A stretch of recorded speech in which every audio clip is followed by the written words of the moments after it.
wabadde ddi ne minisita obadde oyimba ogambye omukulu Eddy Kenzo nti minisita akuwadde obubaka era n'obumuweereza wabadde naye ddi era obubaka obwo buddiremu abantu abatulaba ku TV ez'enjawulo ne YouTube channels ez'enjawulo? Well, chenyizo okugamba nti omukulembeze wange ze mwagaliza. I've always like been rooting for him. Nti ngolo gama omukulembeze wange mwaganga bira n'omuntu wa kabi. So aba yafunye minister wa kabi mchala mulungi nnyo. So I'm very happy for him. Era mpulidde nga ba representing amukulembeze wange nenga ngeri jendi mukyala nange kyemanyi minisita wange alina obugambo bwayagala okola ki okumuweereza so nembumuwa but it's through my song atolibwa na buyimbira bakyala because sometimes tuba tuwulira waliwo ekibulamu ngoyagala bakijjuze so nga nina omukatiriza ssebo akole ki amufuule ekizaamu ajjuze takuutiza so yes nga mukwano gwo gwe ng'omukyala mukwano gwo president wa federation omuwa ntanda ki ng'ayingira mu bufumbo buno already obuyingidde mu public? Sina ntanda jenino muwa, but all I know he's a very, very intelligent man.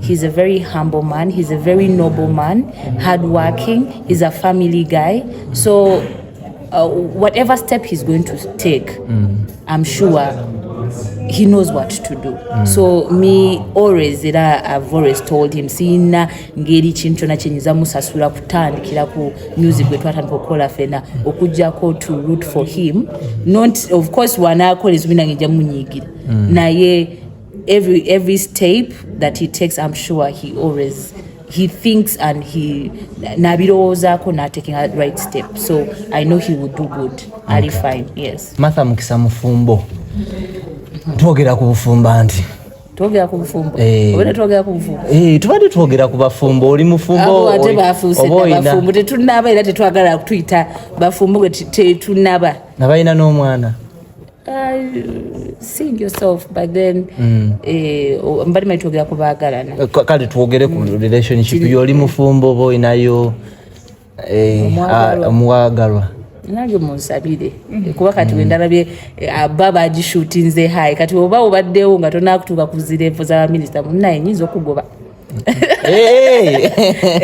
so baba agishootinze very high so but anyways I think me nze ndibagamba nga the time is right ng'omuntu wange finafina naffe tutuuse tugambe now this is it ndibagamba. Last year you had a concert yali successful according to you, etali successful according to other people.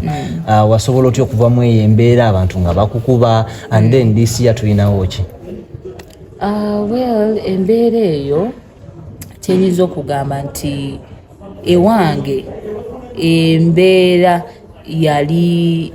yali nungi after the concert because I was nali proud of myself, nali nenyumirizaamu kuba abantu abaaliwo they can testify that I gave them a beautiful show. Ate n'abantu abajja ne bansupportinga kutandikira mu bayimbi kutandikira ku companies kutandikira ku TVs kudda ku medias ezansupportinga.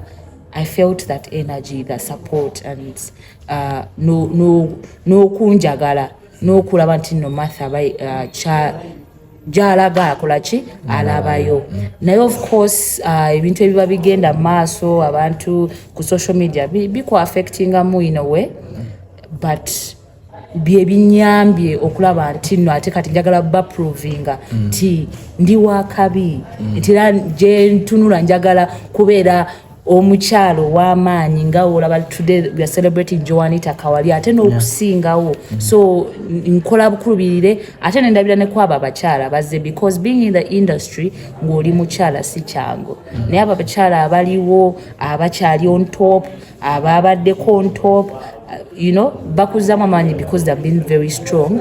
Kati nze engeri gye mbaddemu mu industry I know obulumi amaziga okuyisibwamu amaaso so I stay strong because of God, because of the people abali mu industry yemu nange kenyini because kyenkola nkyagala. I'm very passionate. Okay. Yes. Omaze ebbanga ki nga towuliza ku kyaliwo kapa?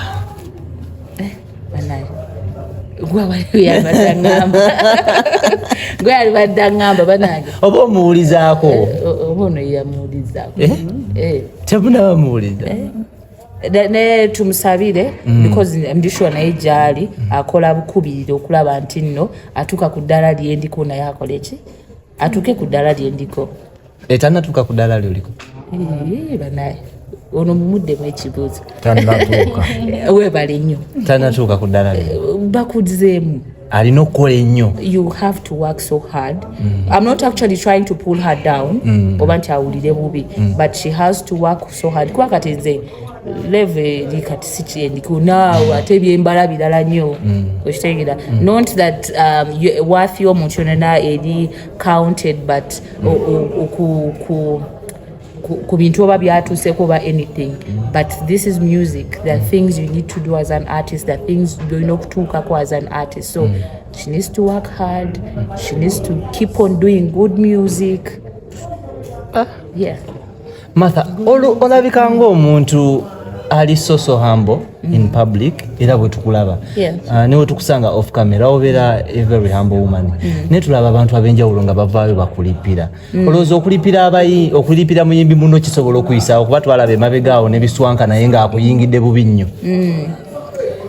era ow'amaanyi bw'atyo but nze sikigaana ekyo kikola because trend eriwo ennaku zino yeeyo nti olipira muno nolaba ekijja gy'oli naye abantu mbagamba baibadde si ku Martha tontambaala kubanga munaye mujja kufuna ebizibu bya bwereere ebyange mukama yabiteekamu ki kati wojjanga with bad energy oyinza okufuna obuzibu so jangu osobola okukola kyoyagala oba okuntyoboola but be aware of what will happen next. Okay, let's talk about your new song. Akayimba akapya lwaki ate wasazeewo okudda mu mukwano n'otatwala mu bbaala kali onsomiro koye bukoota njagala nkota kiro tompa mu bwendo lito soboza tika kabindo twala ku dipo kayimba bakaita exam actually nafulumya EP 3 songs. The first song is Exam, second song Chirimani, third song Forever. So kwenaje exam nendubaletera mu lwagale mu lunyumirwe. The video is coming out very soon. Exam banange gwe yakozeeko ekibuuzo oba oyagala munnakijuza afune 100% waki oba onzijuza nga oli mu biziro 50 oba you have to kati nga waliwo tubadde twogera nti oli yashutinze exam ali eno ku 100 so kayimba wakawadde minister officially naye nga wamulabye minister wakabi anaafumba wakabi olowooza guli mmeka nange sinabagusamba do we have any questions tulinayo ebibuuzo nze mbadde njagala mubuuza ku good music. What do you mean by good music? Omuntu alina kukola music ate obadde wa kapakati amagezi nti akole good music. Good music comes with a lot. Good music comes with creativity. Good music comes with pushing it. Let people hear that music. Don't just let us hear that music. So good music comes with a lot. Good music comes with character. Good music comes with the performance. I'm not saying she's a bad performer or anything. She's very good. But tazikiza tagwa mumanyi azikiza nnyo mu misinga. She's very good naye talina kuzikiza. Let us stay in the game tulwane afune sango kanga mwawo sango naye oli bize EP singles ne album kifuna kitya kisala kitya ekisookera ddala kyolina okumanya nti music tafa nti music womuteeka ku streaming sites zo n'abadde tannabakuwulira nti olinayo oluyimba olupya wagenda ku stream Martha has an EP so ate kikuyambako ng'oli package because most people abantu abamu abalimu eno let me take it to the streaming world tebaagala baagala okupurchasinga ekintu ekinyuvu oba ekizitowa kati omuntu wasanga nti oli artist muna Uganda naye otandise okutappinga into these trends zaaliwo naye ne tuzirekerera naye kati tutandise okuziddamu so tetuzivaamu kubanga nnungi nnyo omuntu agenda ku streaming site yo nalaba tulinayo EP olinayo album amanya that you're a serious artist good music. So you have to evolve as an artist. Don't stay in one place. Ebintu ebabize tubibuukire tuyige tumanye wemba nkoze ku EP ngena gi promoting antya njiwadde obudde music yona abantu bagenda kumwagala so music tafa anytime people will go there and stream your music anytime olimba luvaayo ne lufuuka ekirala. Yes. Martha koza katono ku mukwano kapakati basembayo kumanyanga bamugobe mu njaze yewaabwe gwenga gwe mukwano ngolina bubaka ki omuyambi otya onamusenza oba aje ku federation sente ziri mu sako era wemba ndi ready as Martha okugenda to get a loan or anything sente ziri gwenga gwe Martha kiki kye wawuliddeko ekyetaagisa okuba nti ofuna ssente zino kuba abayimbi ab'enjawulo tubalaba ku social media batabukidde omukulu pulezidenti w'ekibiina bagamba ssente ayagala mu kuzeddiza. Well, Chairman, you have to be a registered member under the circle. Under the circle, not actually the federation, but the registered member under the circle. Yes. What do you think is the rightful way? Olowooza sente zino zirinakozesebwa zitya mu bulungi bwazo okuba nti ziyamba industry? Kyenyinza okugamba nti buli omu yandize nga ayagala sente ezo aba ayina reason ye kyova abazitwetedde nga ziri under the circle ti kinoomu oba oyagadde maybe nti olina you have projects eziri pending ziwandyagadde okubaako ng'ozikolako it is there for you okubeera nti emirimu gyo tegiyimirira so kyenyinza okugamba nti buli omu ayina ensonga ze ezijja okumuleeta okulaba nti no yeewola ku zino ssente. Yes. Ensonga y'okulwanira rights ekomyewa kuba amaaso kati abayimbi mugajje ku rights ate mugaziza ku ssente za federation.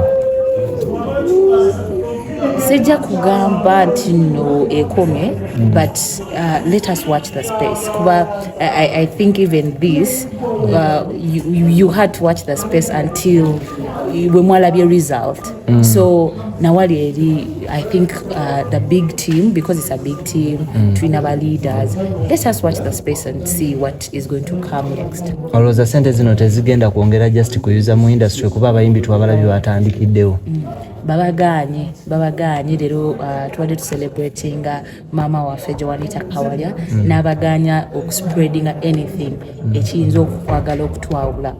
Yes, so if you find anything tokyagala kutaataganya kutwawula please do not spread it. Spread the good. Okay. Yes, because of the good is the only way we shall have to move forward. So let's focus more on the good. The obutono, of course, anything jibamu obuntu obutono obulemererwa, but let's spread more of the good. Okay, baka kiboina eri aba abayimbi abava mu federation ne bagamba fe tugenze waliwo abagenda ne bakima amasannyalaze mu bifo ebimu ebyenjawulo baba bubaka ki?